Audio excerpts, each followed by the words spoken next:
Hi friends, రాత్రికి రాత్రే ఆ ఊర్లో అంతా మాయం. 100 ఏళ్ళైనా వీడని మిస్టరీ. ఇంతకి వాళ్ళు ఏమయ్యారు తెలుసుకోవాలని ఉందా ఫ్రెండ్స్? అయితే ఈ వీడియో సంపూర్ణంగా చూడండి. ఉదయం ఎప్పట్లాగే సూర్యుడు వచ్చి అందరినీ నిద్రలేపాడు. కానీ ఆ ఊర్లో నిద్ర లేవడానికి మాత్రం ఎవరూ లేరు. ఇల్లు, వాటిలోని వస్తువులు అన్నీ అలాగే ఉన్నాయి. కానీ మనుషులు మాత్రం మాయమైపోయారు. ఆ రోజు ఉదయం కూడా ప్రజల రణగొణ ధ్వనులతో సందడిగా ఉన్న ఆ ఊరు చీకటి పడగానే నిశ్శబ్దం అనే కంబలు కప్పుకుంది. ఆ మరుసటి రోజు ఉదయం ఎప్పట్లాగే సూర్యుడొచ్చి అందరినీ నిద్రలేపాడు. కానీ ఆ ఊరిలో నిద్ర లేవడానికి మాత్రం ఎవరూ లేరు. ఇల్లు, వాటిలోని వస్తువులు అన్నీ అలాగే ఉన్నాయి. కానీ మనుషులు మాత్రం మాయమైపోయారు. ఇది జరిగి ఇప్పటికి 20 దశాబ్దాలు, అంటే అక్షరాల 200 సంవత్సరాలు గడుస్తున్నా ఇక్కడేం జరిగిందో ఇప్పటికీ వీడని మిస్టరీనే. ఇలాంటివన్నీ ఏవో కట్టుకథలను కొట్టిపారేయకండి. ఇది నిజంగా నిజం. ఎందుకంటే దీనికి చాలా దృఢమైన ఆధారాలు ఉన్నాయి. జరిగింది కూడా ఎక్కడో 7 సముద్రాల ఆవల కాదు, మన వాయువ్య రాష్ట్రం రాజస్థాన్లో. ఇక్కడ ప్రధాన పట్టణాల్లో ఒకటైన జైసల్మీర్కు 20 కిలోమీటర్ల దూరంలోనే ఉంది ఘోస్ట్ టౌన్. దాని పేరే కుల్ధారా. ఇప్పటికీ ఎవరైనా కుల్ధారా వెళ్తే అక్కడి వణుకు పుట్టించే నిశ్శబ్దమే మనకు స్వాగతం పలుకుతుంది. అక్కడ ఎవరూ లేకపోయినా మన మనసు మాత్రం ప్రశాంతంగా ఉండదు. ఈ శిథిల గ్రామం కథ గురించి అక్కడ చిన్నపిల్లలను అడిగినా టక్కున చెప్పేస్తారు. ఈ ఊరు మాయమైన సమయంలో, అంటే 200 ఏళ్ల క్రితం ఈ ప్రాంతాలను రాజులు, మంత్రులు పరిపాలించేవారు. ఆ సమయంలో జైసల్మీర్ దివాన్గా సలీం సింగ్ ఉండేవాడు. అతను పెద్ద క్రూరుడు, డబ్బు పిచ్చి ఉన్నవాడు. ప్రజలపై అధిక పనులు చేసి రక్తం పీల్చేసేవాడు. అలాంటి దివాన్ కన్ను కుల్ధారా గ్రామం పెద్ద కుమార్తెపై పడిందట. ఆమెను తన వద్దకు పంపాలని దివాన్ అడిగాడు.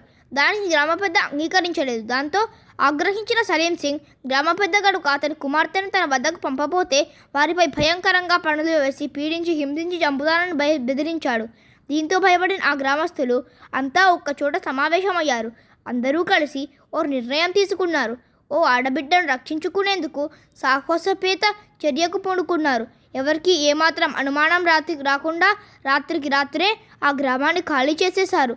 వెళ్ళేటప్పుడు గ్రామానికి ఒక శాపం కూడా ఇచ్చారని ప్రతీతి. అప్పట్లో ఇక్కడ పాలీవాల్ బ్రాహ్మణులు మాత్రమే ఉండేవారు. వీళ్ళందరూ పాలీ నుంచి జైసల్మీర్ వచ్చిన బ్రాహ్మణులు. ఎప్పుడో 13వ శతాబ్దంలో ఈ గ్రామం ఏర్పడిందని తెలుస్తోంది. ఇక్కడ బట్టిక్ సామవాట్ క్యాలెండర్ను వాడేవారు. ప్రస్తుత గ్రెగోరియన్ క్యాలెండర్ ప్రకారం ఈ గ్రామంలో 1235లో 1238లో 2 చనిపోయారు. ఈ గ్రామం ఖాళీ అయ్యే సమయానికి ఇక్కడి జనాభా సుమారు 1588 మంది అయి ఉంటుందని అంచనా. అయితే ఇక్కడ స్థానికుడు చెప్పుకున్నట్లు సలీం సింగ్ వల్లే గ్రామం ఖాళీ అయ్యిందా అంటే దీనికి కూడా సరైన ఆధారాలు లేవు. కొందరేమో ఇక్కడ పెద్ద భూకంపం వచ్చిందని, అందుకే ఇక్కడి ప్రజలు గ్రామాన్ని ఖాళీ చేసి వెళ్ళిపోయారని అంటారు. మరికొందరు నిపుణులేమో ఇది ఎడారి ప్రాంతం కాబట్టి నీటి నిల్వలు ఇనికిపోయి ఉండొచ్చని, కనీసం తాగునీరు కూడా లేక ప్రజలు అష్ట కష్టాలు పడేవారని, అందుకే గ్రామస్తులంతా ఖాళీ చేసి ఉండొచ్చని కొందరు చెబుతుంటారు. అయితే ఇవే కారణాలు అయి ఉంటే రాత్రికి రాత్రే ఊరంతా ఖాళీ అవుతుందా? వాళ్ళు ఎక్కడికి వెళ్ళారో, ఏమైపోయారో, ఏ మహానగరంలో అడుగుపెట్టి జీవనోపాధి పొందుతున్నారో తెలియకుండా పోతుందా అనే ప్రశ్నలకు మాత్రం సమాధానం ఇప్పటికీ దొరకడం లేదు. అయితే చుట్టుపక్కల గ్రామాల ప్రజలు మాత్రం సలీం సింగ్ వల్లే పాలీవాల్ బ్రాహ్మణులు అర్థవంతరంగా గ్రామం వదిలి పారిపోయారని నమ్ముతారు. వెళ్ళే సమయంలో తాము సుఖంగా జీవించలేకపోయినా ఈ గ్రామంలో మరెవరూ ఉండరని శపించారని చెప్తారు. ఆ భయంతోనే ఇన్నేళ్ళైనా ఆ గ్రామంలో ఎవరూ ఉండడం లేదు. ఈ గ్రామం చుట్టూ ఒక గోడ ఉంటుంది. సాయంత్రం అయితే చాలు ఆ గోడకు ఉన్న గేటు మూసేస్తారు.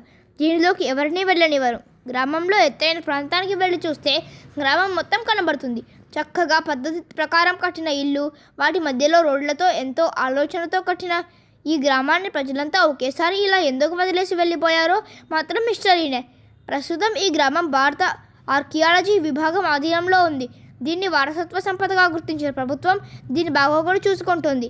ఏది ఏమైనా ఈ భయానకమైన కథ నిజమో కాదో తెలియదు, కానీ ఒకప్పుడు సకల సౌకర్యాలతో నిండుగా ప్రజలతో కలకడలాడిన ఈ గ్రామంలో ప్రస్తుతం మొత్తం ఖాళీ ఇల్లు, మొండి గోడలు, సన్నటి ఇసుక దారులతో నిర్మానుష్యంగా ఒక గోస్ట్ టౌన్లా మారిన మాట మాత్రం వాస్తవం.